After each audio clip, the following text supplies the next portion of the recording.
This is the Mike LiPetri Show. Ralph Raymond, ladies and gentlemen, we have the legendary, or I should say past president of the Association of Fire Districts of Nassau County, because your term just ended, right? Just ended. Fresh ended. Fresh ended, man. So now as past president, do you have immediate past president? Like, are you still on the board? Absolutely. Yeah, sure. so that's I still great. remain on the board for at least another 2 years. Wow. As past president, and then I serve on the Nassau County Fire Districts Board in different capacities for different committees. I love it. And then you've been now with the fire department for almost 40 years. You're commissioner of the North Massapequa Fire Department, which is tremendous. And Ralph, let me ask you, what first made you join the fire department?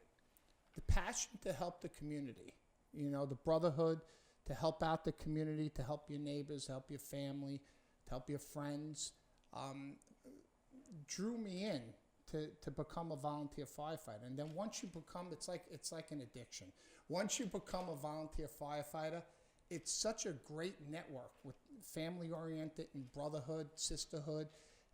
It just draws you deeper and deeper and deeper. And then almost 40 years later, former chief, current commissioner, president of the association,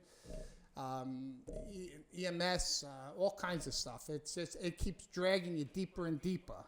You must have seen some serious stuff over these past 4 decades. Yeah. I mean, is there anything throughout your career, has anything popped out to you as something that was so notable or jaw-dropping?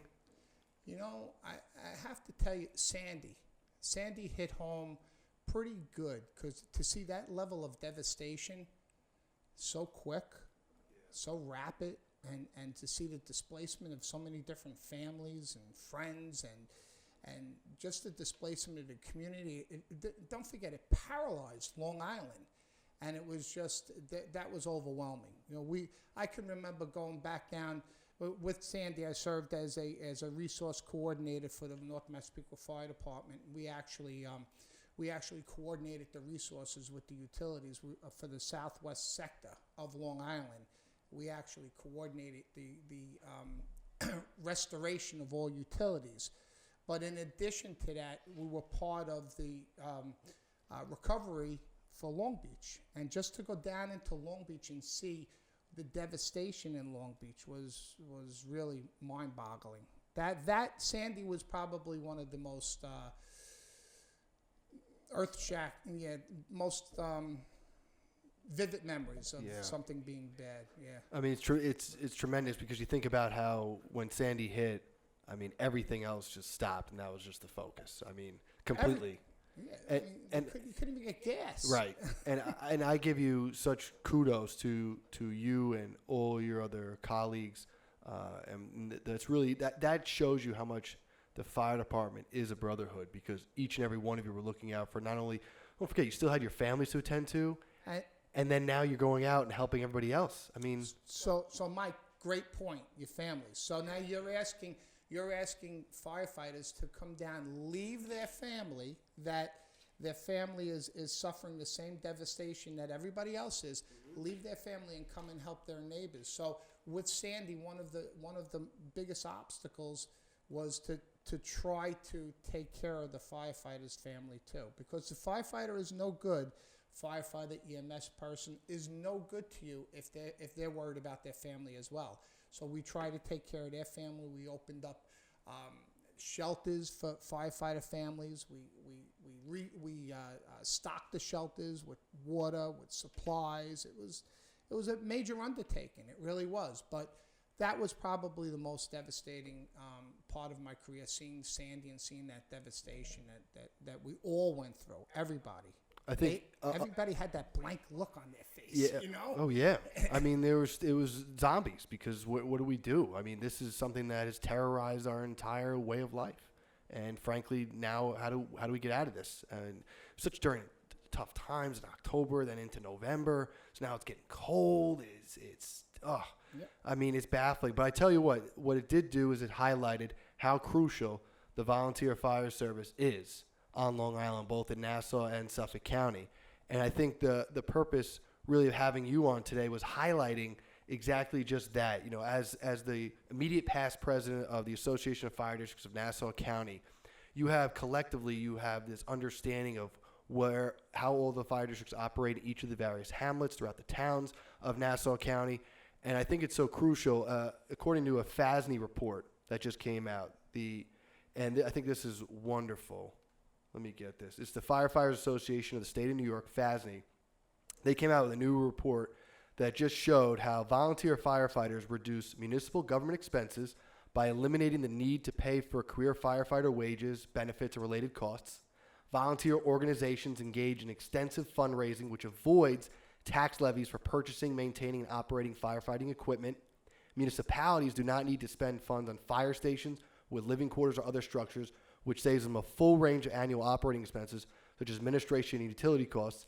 And this is something I thought was such a unique fact. Some of the 11 most densely populated areas in New York State depend on all volunteer departments, including Glen Cove in Nassau County, which is a very heavily densely populated area, and that's all run on volunteers. It just shows you how important they are. And I think I wanted you to highlight, so this is something that as we grow every year and evolve, all our buildings are becoming better protected and insulated from fire, right? So for me, right off the bat, I'm looking at is how crucial are volunteer firefighters in our communities. I just cited those facts through this report, but I guess on a typical level, what is a volunteer firefighter doing through their training and then through the community? How are they helping us something that we don't even see? The buildings they're constructed way different than they were years ago. Right. There's different materials in there. There's caustic materials. There's the fires are burning hotter. They're burning faster. Oh. Yeah, sure. So the level of training that the firefighters have to go through now as compared to years ago is totally different. There's much more training. Don't forget we have energy efficient vehicles. We have EV vehicles. We have electric vehicles. We have batteries. So there's so many different hazards that the volunteer firefighters have to train for today that they would have never had to train for years ago. That combined with the level of EMS that they're providing for the residents is a tremendous undertaking.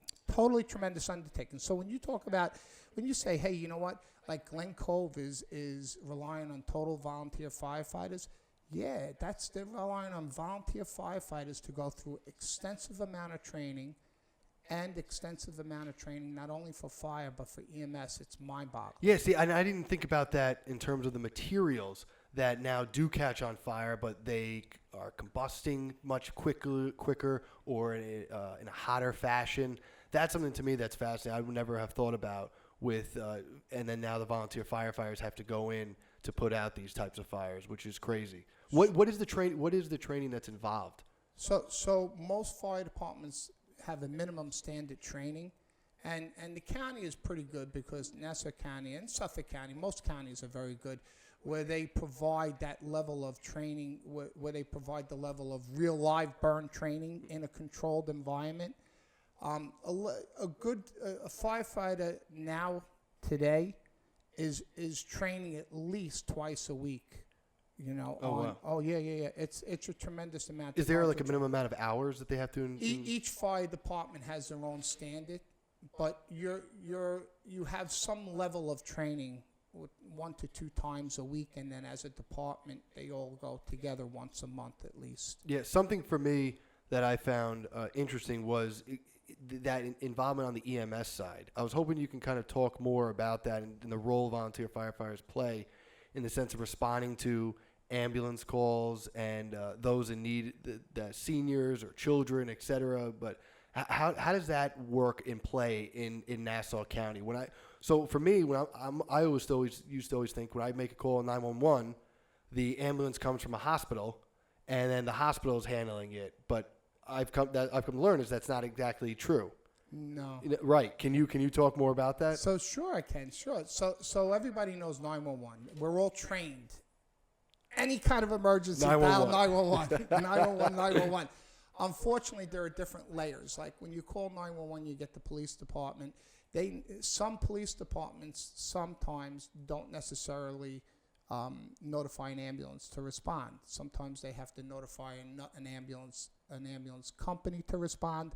Sometimes they have to notify a fire department to respond. Or sometimes they do have, in the case of Nassau County, they do have an ambulance that they do provide ambulance services. So when you call in 911, don't forget there's not an overabundance of ambulances. You call 911 for an ambulance. If those ambulances within that precinct are not available, they're going to roll that over to the next agency, which is the volunteer fire department. So they'll notify the fire department of an emergency, and then the fire department's going to have to respond. Due to the large number of EMS calls we've had, it becomes overbearing to a lot of fire departments to take that burden from 911, because 911, rightfully so, are busy with EMS calls themselves. So now they're rolling it over to fire departments, and fire departments are busy with the EMS calls as well. So we have a lack of resources. The PD has a lack of resources, and it all boils down to a little bit of recruitment and retention to try to get the volunteer firefighters. Remember, we were talking about training on the fire side. So training on the EMS side is to a minimum an EMT, emergency medical technician trained for the state of New York, can go through an accelerated 3-month course or the standard 6-month course. It's that 6 months of training to become an EMT, where you're going 2 nights a week and you have to maintain a passing GPA to be certified by the state of New York. And then 3 years, you got to refresh yourself again. Oh, wow. And this is all, you know what I'm saying? Like, this is volunteer. Correct. They're not getting. So nobody's getting paid for this. Right, and it's on top of their regular job to put through. And nowadays with Long Island, with cost of living, if they have how do you have that time for that? So think about it. Years ago, firefighters, it used to be firefighter EMS workers. They used to be a community. Your neighbor. Hey Mike. Let's go down to the fire department. And, we'll volunteer our time, and then we'll be at the baseball game on Saturday and the soccer game on Sunday and this. Now everybody's working 2 jobs. So how do you have time to do that, to accomplish with that 6 months worth of training to be an EMT? Not to mention that you have to refresh after the 3. Not to mention that you do have to respond on the call. So take my district as an example. We respond to about 1,200 runs a year.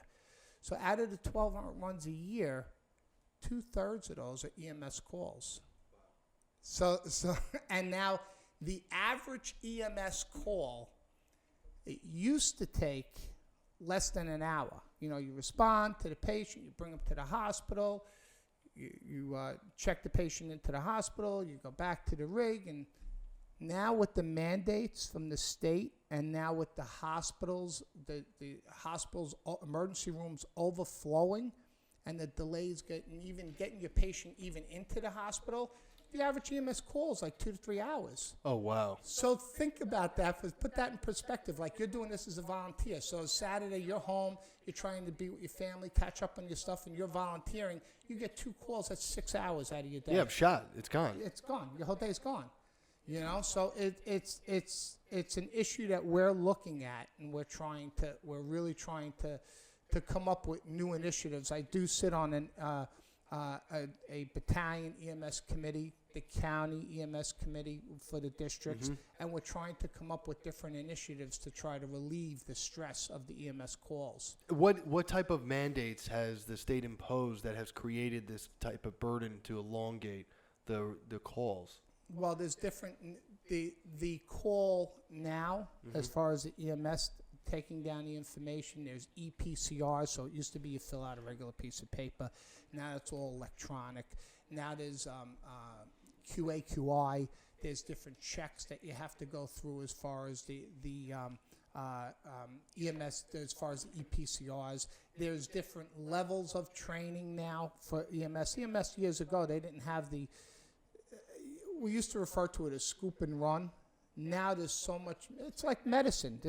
Medicine comes up with new initiatives all the time. Nebulizers and different types of treatment that you can give your patient. All good stuff, but it all takes time. Correct. You know, so now the level of training that you have to go through to administer the care, the level of care to the patient is much greater. So as we're talking about this, because I'm amazed, 1,200 runs just in the North Massapequa Fire Department. Yeah, approximately 12 runs. Yeah, wow. 11 to 12. Do you know how runs. Much is Nassau County overall? You get like a Long Beach that runs 4,000 runs a year. You really? Get, See, that's what's so shocking. I don't even realize that. In Massapequa, that's up near the 2,500 runs a year. It's crazy. You start to think about that a second. You compound those numbers, and you're looking at over 100,000 in terms of calls that responded to. So something for me is that's what I've been looking at is, okay, the younger generation, the millennials and Gen Zs who are now joining these volunteer fire departments, what I've been seeing it as is a big problem is specifically acting as the volunteer fire departments are acting as a farm team for really the FDNY or even NYPD, because that's why I've seen more and more people who they learn this training for the 3 months, accelerator 6 months from the EMS side, and then through the volunteer firefighter side. But then they go off to FDNY, who's paying them a salary. They get the pension, benefits, all that. If you don't have that, what type of benefits are you enjoying as a volunteer? So we do. There has been some initiatives over the years to try to give the volunteer firefighters some sort of I don't want to say reward, but something for their service. And they have that LOSAP. The LOSAP is a length of service award where you can, depending each district, it varies from the ages of 55 to 65 years old. When you reach that year, your age, you can receive almost like a little bit of a pension check. It's a very small monetary value. Yeah. But the other thing, the big thing, and I say this all the time, even to the new recruits, and I get excited about it because I know how I put 3 kids through college. Heavy lift. Columbia, all kinds of stuff. Yeah. What I like to tell new recruits is the volunteer fire service you put into it, whatever you put into it, you're going to get out of it. But what the most exciting thing is you will get a free education. You'll really get a lot of the courses that you take. We talked about the training, FSA, Fire Service Academy training, EMT, paramedic training. A lot of these courses, these credits count towards your college degree. Oh, okay. So what I like to tell recruits is here's which is great, because now you're coming in and you're training, you're helping your community, you're bettering yourself, and you're getting a better education out of it. So that's a really big incentive is right out of high school. Or can you do during high school? Yeah, well, some fire departments do have a junior program. It all depends. Some do, some don't. You can do it before high school, and you can go for some training. And there have been cases where individuals in high school, if they have the junior program at 16 years old and they go through some training, some of those credits do count towards their college career.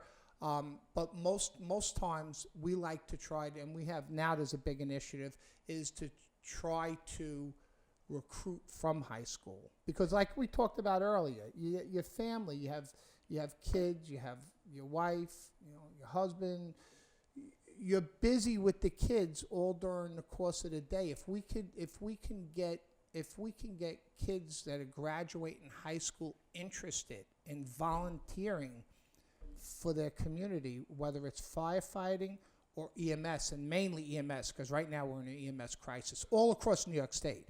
But if we can get them to volunteer for EMS or firefighting, it's a win-win. You're getting them right out of high school, and they're fresh, they're enthusiastic, they're helping the community, and they're keeping. You talked about earlier, just the the benefit of having the volunteer fighting and volunteer fire service benefits the taxpayers of Long Completely. Island. Yeah, and we want to maintain our quality of life. So by having them come out of high school, that could contribute then for college courses where they can then learn and have that individual training as a side.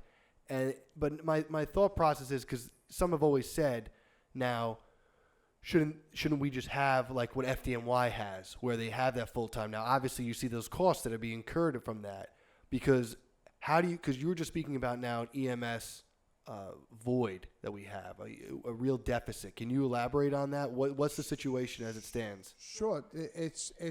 Basically, it all circles back to recruitment retention, because the lack of resources. The counties, and when I say the counties, no one's immune to it. You know, you have a Nassau County, you have a Suffolk County. The counties don't have enough EMS personnel. They don't exist. The fire service doesn't have enough EMS personnel. So it all boils down to recruitment retention. We have to get more individuals interested in EMS and increase the pool. If we can increase the pool, then we can come up with really great initiatives like we're developing right now. Currently, we're developing a shared service initiative within my battalion, my 6th Battalion. We're coming up with a business model where we could share a paramedic, share the cost of having a paramedic, work for 2 fire districts where they'll be available to respond on calls all day long, 24/7. Now we're sharing the cost of hiring a paramedic, so when there is an EMS crisis, we know for sure that a paramedic can get out, very quickly to the aid.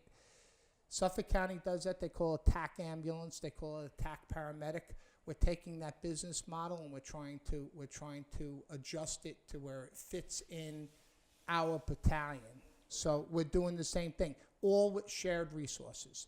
So shared resources, recruitment retention. We talked earlier about recruitment retention. What we're doing is we have an initiative where we're trying to get schools involved where we can speak within the school. Our EMS coordinator, Lisa Lang-Gross, she's real enthusiastic about this. She's already put together a program for Seaford High School, Plain Edge High School. We're going to look at Massapequa High School. We're going to look at the different high schools, and we're going to try to put together programs where recruitment retention, where we can speak to the graduating class within the high school and see if they have any interest in volunteering on an EMS side for the community. Yeah, and I think that's something so interesting is those that then follow the EMS career path. The issue you're also finding is the responsibility versus other comparative salary professions, and the lack of responsibility there. So this is think about it, as an EMT, you have someone's life on the line. Sure. And for X salary, but now if you have that same salary in other professions or occupations where it's less responsibility, that's something that is also it's tough for you as a whole, as the industry, right? To balance and to market. Absolutely. So basically, the average EMT, whether it's the average paramedic, the EMT, some of them don't, in my opinion, don't make enough for what they do. Think about this a second. Yeah. Nassau County has a paramedic that they put in an ambulance, okay, and that paramedic is responsible for patient care. So you put that paramedic in that ambulance, is responsible for a cardiac arrest patient. So the patient is in full cardiac arrest. And now that paramedic that's in the back is responsible solely for that patient. And if he's the only person, he or she is the only person in the back of that bus, that's a tremendous undertaking. It's just you and them. It's a tremendous undertaking. And I think we have to look at that. And we have to look at that really and say, hey, you know what? How much is that really worth? How much are they getting, and how much is that really worth? And the same thing holds true with some of the EMTs and the paramedics that even work as a volunteer. If you're putting them in the back of that bus and they're the responsible person for that person, that now take it to the level of the volunteer. Now you volunteered your time, and now you're solely responsible for that patient in the back of that bus in a cardiac arrest. Man, that's an eye opener. So we have to find initiatives to help draw that person in, to have that type of drive to help assist the community like that. And you think about it too, not only from the paramedic or EMT in the back of that bus, but then think about it from the person suffering and their family who's entrusted, right? Because I go back to what we just talked about in the beginning, which was I call 911, and I'm just assuming someone's trained, someone's going to know what they're going to do and how to help my loved one, and I'm banking on you to be that person to rescue. Mm-hmm. And if you really break it down, the system, that's alarming, where you're banking on a random stranger who you're hoping has the dedication, and I'm coming from context of presuming that they're ready to go. Now you're saying where if you're a volunteer responder, they might have been with their kids earlier and they just got the call, and now they're out there and they go respond. Yep. So I mean, that's a flip of a switch in the mentality, mindset, being on, and then having that courage and accountability to do what's necessary to save this person's life. You almost look at it saying what's that worth in value to pay that person? Exactly. Right. And don't forget, you're asking somebody, and that's a great example. What you just pointed out is really great. You're with your family, you're hanging out, you're at the park or whatever. You get a call, you say, oh my God, now you're going from 0 to 100 miles an hour right. in a second. Yeah. And now your mind is going, okay, that call comes over, and it comes over as a cardiac arrest. Now you're driving to the firehouse saying, okay, this is a cardiac arrest. I got to remember what I have to do here, the level of training I have to do, I have to be fully composed. I have to make sure that I have my equipment there, right, et cetera. And now you're going from 0 to that 100 and in seconds. So when we talked about earlier the training, that's why it's difficult to get the EMTs and the paramedics, because they have to go through that level of training, that 6 months on a basic EMT course, 6 months on a basic EMT course, a year, probably about 11 to 12 months on a what they call an EMTCC, which is critical care, which they tried to roll out and do away with. And then your paramedic course, which is about 18 months. So Mike LiPetri goes and joins the fire department. He says, yeah, I want to be a paramedic. 18 months, your first 18 months, you're in school. Wow. You're in school, dude. You're yeah. Right? It's crazy. And guess what? It's all volunteer. It's all volunteer. It's on your own time. Yeah, it's all volunteer. The training is there. The level of training, it's so intense, but it's a lot of time. And that's why when earlier I said recruitment retention, it's all about trying to get the recruitment retention, trying to get that draw, trying to get the next level, the next generation to do this, to round robin, preserve your community, keep it volunteer, keep your quality of life. You know, it's just all like a circle. It really is, because I find it fascinating, because what I'm thinking about is those upper teens, early 20s that sign up and go through the training. But now what happens, they reach that late 20s to 30s when now people are getting married, people are having children, they have further expenses that now they have to pay for, whether it be childcare, home, food, formula, you name it, etc. How do you maintain that and still do the volunteer? And the one sense, now you're looking at it saying like, oh, but this is why we should have payment. But then now going back to that FASNY report, so this is what I found fascinating with the costs. Like you're balancing everything and how it's impacting your community. So an additional, across statewide, New York State, an additional 31,058 career firefighters would be necessary to go to an all-paid fire service. Currently, volunteer firefighters save New York taxpayers $3.8 billion with a B in salaries and benefits alone. The annual cost of an all-career fire service would be $4.7 billion with a B. In addition, there would be a one-time cost of $8.2 billion to acquire existing stations and structures, vehicles and equipment, and approximately 1,500 fire stations would have to be built new or reconstructed. Property taxes would rise an average 28.4% statewide. Wow. And those are baseline numbers. Baseline numbers. Baseline numbers, because you know that they're going to increase as time goes on. Absolutely. Absolutely. So we're driving. Think about it. We would be driving the average person out of New York State.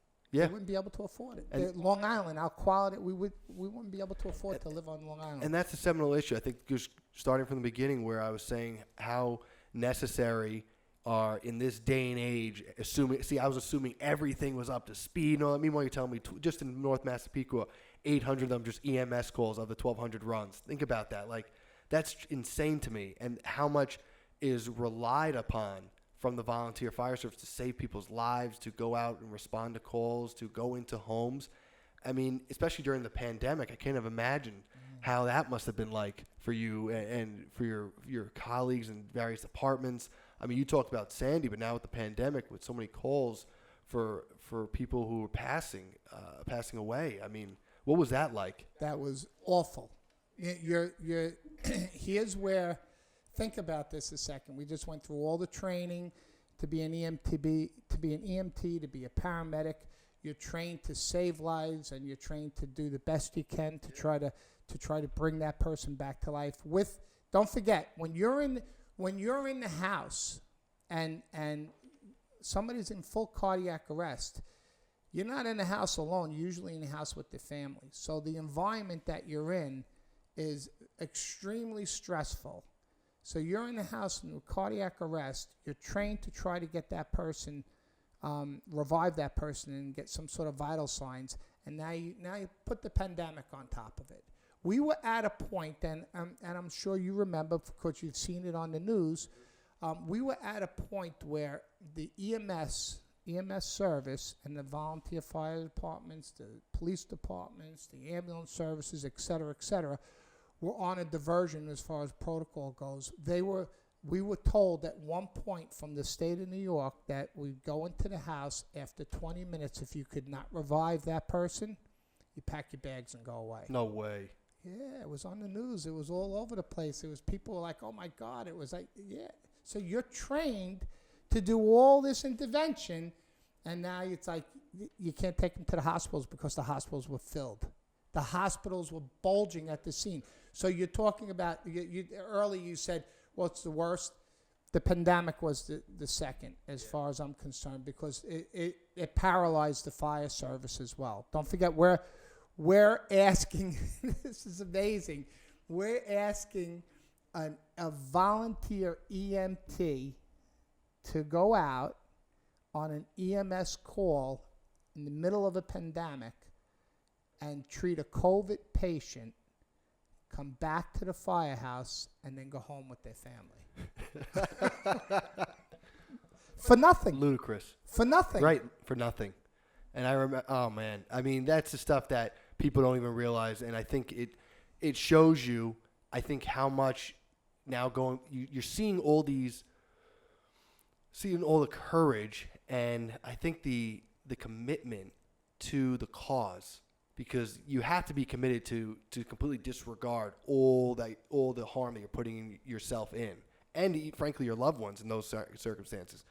So that's why I'm wondering now, where do we go from here in terms of how do we persuade the younger generations to focus on that cause, but also reward them where it is getting the right salary. I'm wondering, because you got to balance. I'm looking at this saying, if you went all 31,000 career firefighters going all paid, how much billions and billions of dollars? but can we do something where maybe there's a bigger pension system, but not at 55, 65, maybe at 40 that you can collect, something like that, that if you do this for your first 20 years by 40, like similar how firefighters, FDNY and NYPD operate. Is that something that's in talks? There's been a couple of different initiatives put out there, like for volunteer firefighters. In some cases, depending on their district, depending on which county, they receive a minor deduction, a little deduction in their property taxes for being a volunteer firefighter. So property owners. So if you own a house and you're paying your property taxes, you'll receive a slight discount on those property taxes as part of a recruitment retention type of program. The LoSAP we talked about earlier, that's that recruitment retention program. But is that enough? No. Like, that's what I mean. A slight deduction? Like, do I want to hear, oh, we'll give you a slight deduction when we just showcased all those different scenarios? Yeah. So there's other things too, which is a great point. So there's a program out where college tuition reimbursement. So if you're a volunteer firefighter and you meet the criteria, you do get college tuition reimbursement for attending a county county or state college. You get some tuition reimbursement. There's a couple of things. Then we talked about the training and counting towards college credits. So there's a litany of things each year we try to give a little bit more as an incentive for recruitment retention to try to entice the younger generation to be more apt to join the volunteer fire service. Yeah, especially you tell me we have an EMS shortage. Oh, we definitely have an EMS shortage. The EMS shortage is tremendous. It's so it's getting it. We're in a crisis across New York State. We're in a crisis, but especially Nassau and Suffolk County, we're in a crisis. So there's different initiatives. Even the state, we've been working on an ambulance bill. Real quick, the ambulance bill. It's an ambulance reimbursement. Yeah, there's the insurance, right? That we talked about. Yeah, it's the insurance we talked about. So yeah, we talked about it before.